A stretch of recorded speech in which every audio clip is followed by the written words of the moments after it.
tournant du XVIIe siècle, l'astronome italien Galileo Galilei reprend les théories de Copernic et de Kepler, voulant que le Soleil soit le centre du système solaire, et en fait la preuve sans l'ombre d'un doute.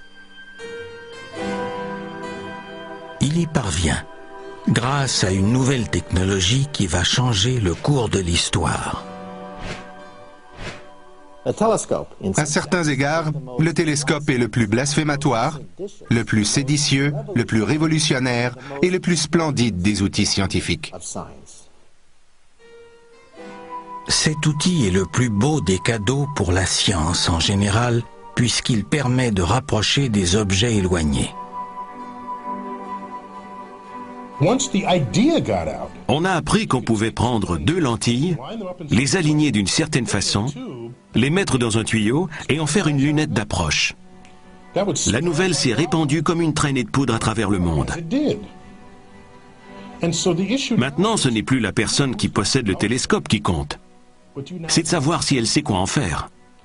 Est-ce que le télescope sert à épier chez les voisins ou à observer l'univers ?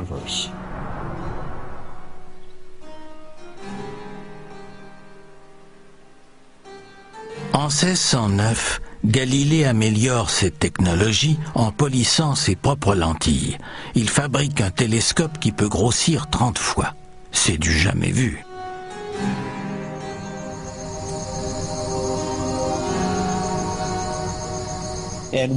Avec ce télescope, il a décidé de regarder dans le ciel plutôt que de regarder les bateaux qui arrivaient dans la République de Venise. Ce qu'il a vu a complètement changé l'astronomie. Galilée a le privilège de voir le ciel plus clairement et plus en détail que tous ses prédécesseurs. Dans son télescope, il voit des milliers d'étoiles supplémentaires. Une lune ravagée de cratères, des satellites encerclant Jupiter, et Saturne avec des oreilles gigantesques. Encore mieux, Galilée constate de visu que Vénus connaît des phases comme notre lune. C'est donc une preuve indéniable que Vénus est en orbite autour du Soleil. Par conséquent, c'est la preuve que le Soleil est au centre de notre système. Ça démontre pour la première fois que Copernic avait raison. Ce n'est pas la Terre qui est au centre du système solaire. C'est le Soleil.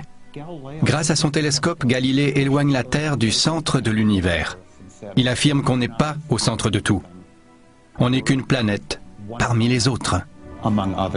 Et l'univers pourrait être beaucoup plus gros qu'on le croit. Copernic a fait des suppositions basées sur l'esthétique. Kepler a fait des déductions basées sur des mesures et des mathématiques. Et Galilée a fourni des preuves. Galilée a vu. Galilée a révélé. Les anciens avaient vu tout ce qu'on pouvait voir à l'œil nu. Il a fallu un nouvel outil pour aller plus loin.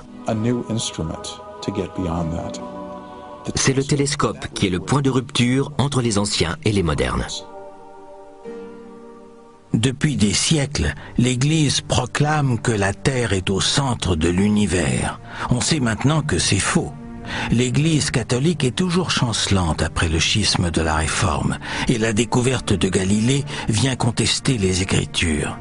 C'est dangereux pour une Église qui se sent assaillie, c'est dangereux pour le scientifique qui avance la théorie.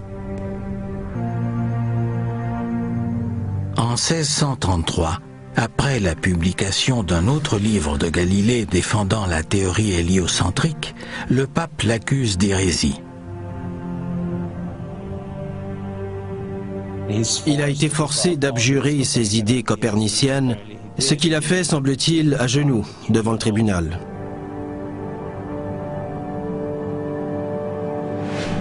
Malgré cette concession, Galilée s'accroche à ses croyances jusqu'à ces dernières années qu'il passe assigné à sa résidence en banlieue de Florence.